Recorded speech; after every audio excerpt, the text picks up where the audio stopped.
you get the rash, you know, chaffing. Well, you surely don't want to get a rash in your buttocks, that's for sure. Yeah. Particularly not in the heat.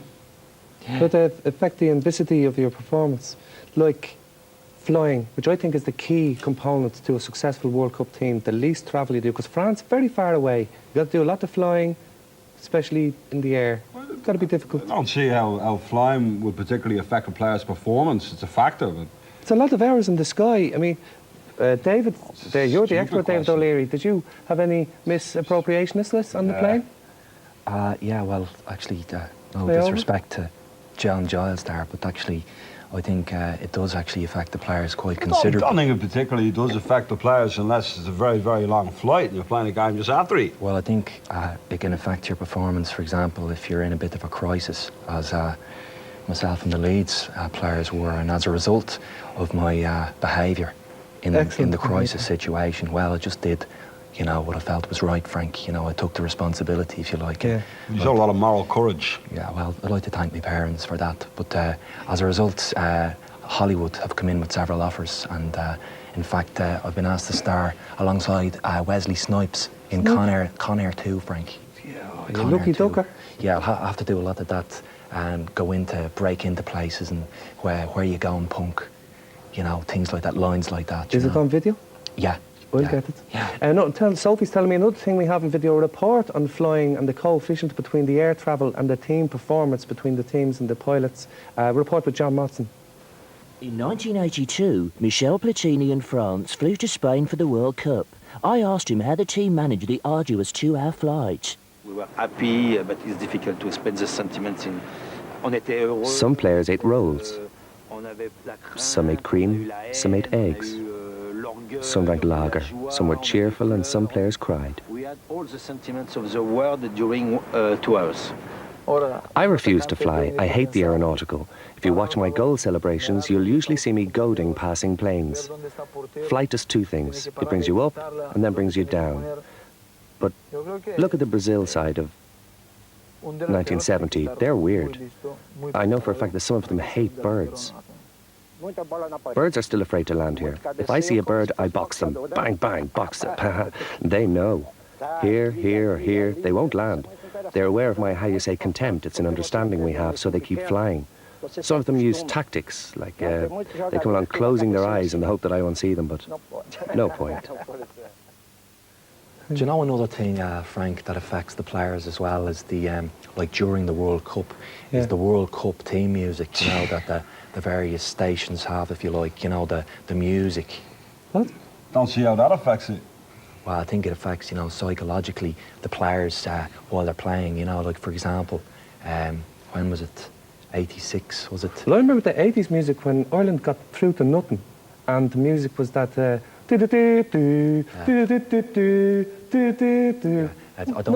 don't think we even qualified, Frank. It's no wonder No, with that nothing. music. And then of course the reverse opposite situation type thing was in Italia 90. We had when we did very well, we qualified for the World Cup, and we had la la la la la la la la la la la la la. Do you remember that, John? And what was that? 94 USA 94 was when we beat Italy. Houghton scored the goal, And yeah. the music was la la la la la la la la la. That was amazing. It definitely affects performance. Yeah, and you know, that's What at the about end of the day, that's amazing. Ireland? That's right. That's not a World Cup team tune at all there, Frank. That's music for a cop show from the 60s and the 70s when I was playing football. What? I don't think so, John. No, that wasn't in a World Cup at all. I just saw on that point there, the tunes, the World Cup tunes, RT 1990. Yeah. You got to come in far more behind the beat there, in the pocket. It's just much more la la la la, la la la la la la la la la. La la la la la la la la la La la la la la la la la la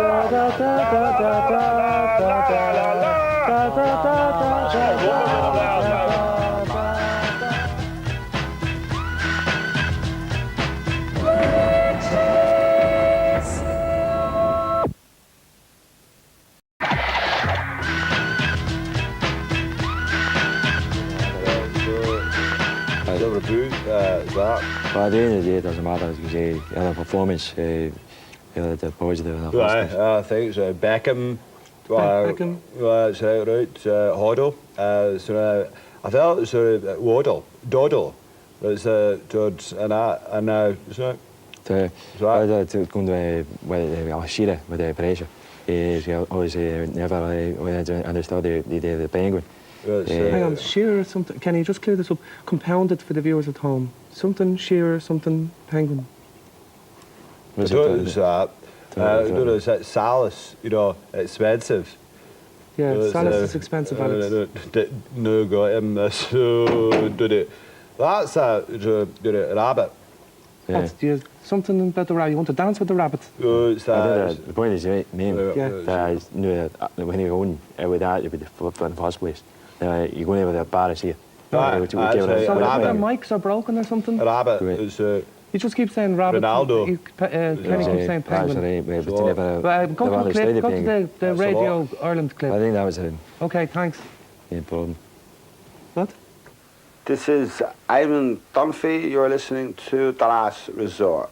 The other night, England were beaten by the skillful Romanians. Now here to discuss it is my friend and colleague, John Giles.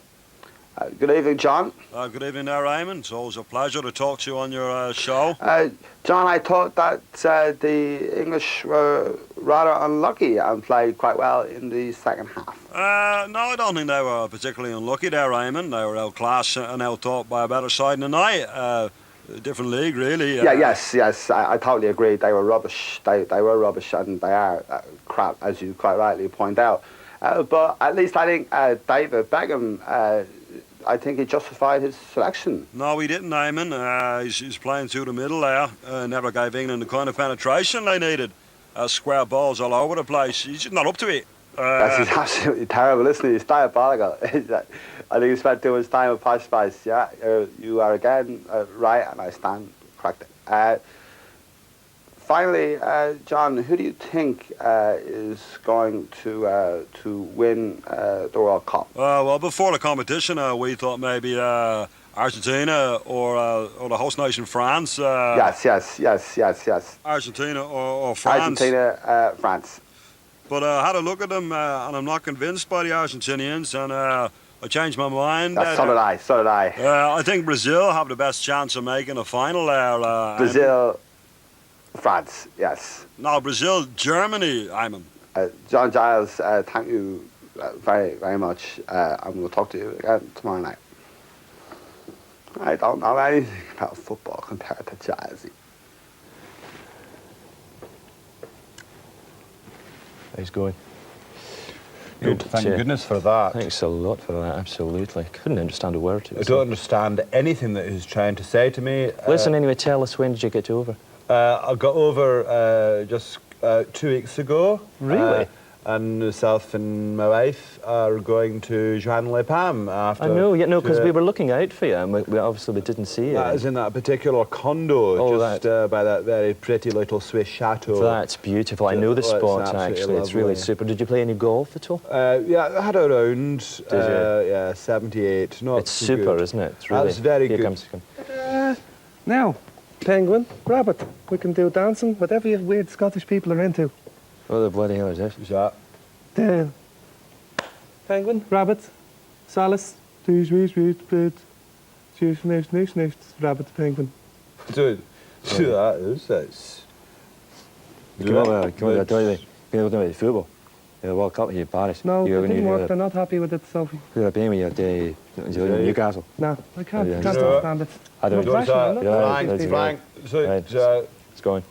No, but no, quite seriously, I really felt that Lasso was at fault for that goal. I totally agree with you. I just thought it was awful and defending, we can make our own recreation here now. Using the props. That we prepared earlier, Kenneth. Yeah, right. yeah. So what happened? Well, this is Lasso, because let's face it, he did play in black and white, didn't he, at one stage? He did. That's quite appropriate. Yeah, and this is Petrescu, because he looks like Agent Mulder. So he was coming in, the ball was going through there. He knocked it over.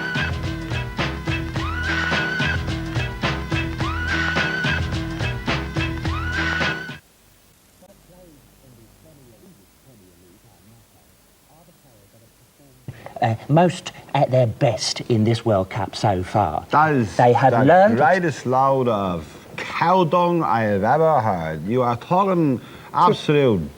Talking through your hose. Look, if I might finish, please.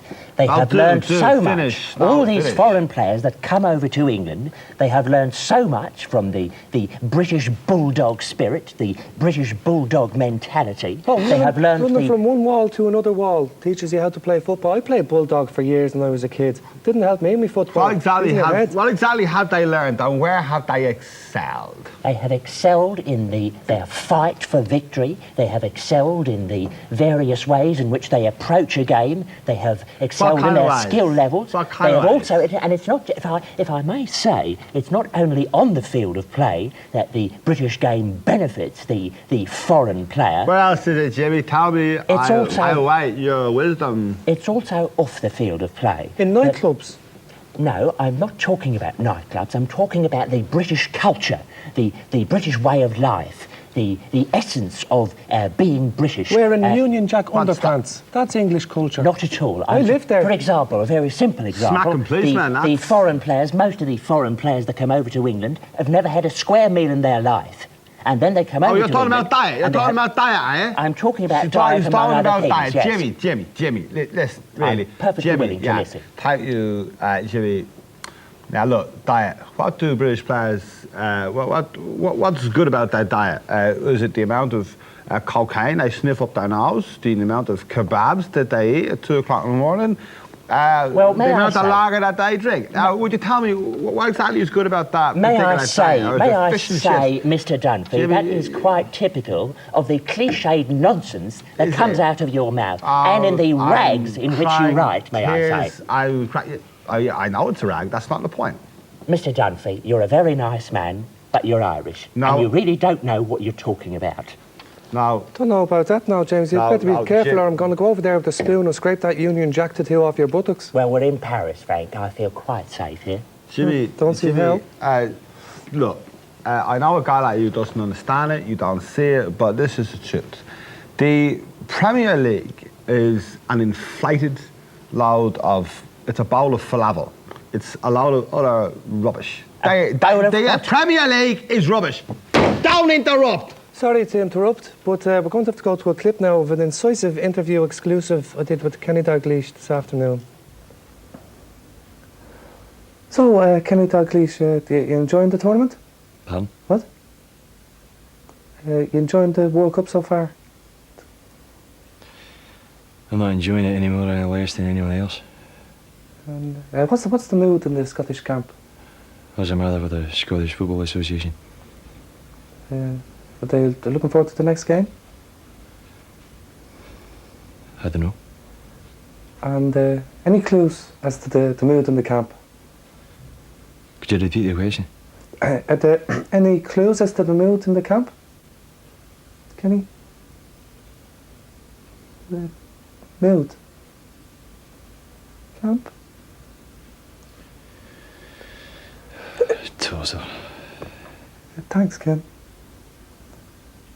I think that went well. Thanks. The British... Look, the Premier League, the truth about the Premier League is that it is a retirement home for rich, indulgent, playboy Italian millionaires. That's the truth of it. That is the basic truth of it. Hold it there! Oh, Shut your mouth! What's that? I demand the body of Graham Lasso and the mind of Eric Cantona. I demand the sky to be painted a different colour. And we're going to stay here.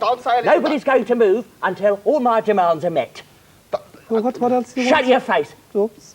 What do you want? We're all going to stay here for a very long time. Let's hold hands and sing. Frank, I'm really scared. Frank, I'm really scared. Well, it gets zanier and zanier. Now, I'm delighted to tell you that in spite of the short notice, 130,000 people took part in our draw for the 2 tickets for the World Cup final. I can tell you if I was eligible, I would have taken part as well. So what we're going to do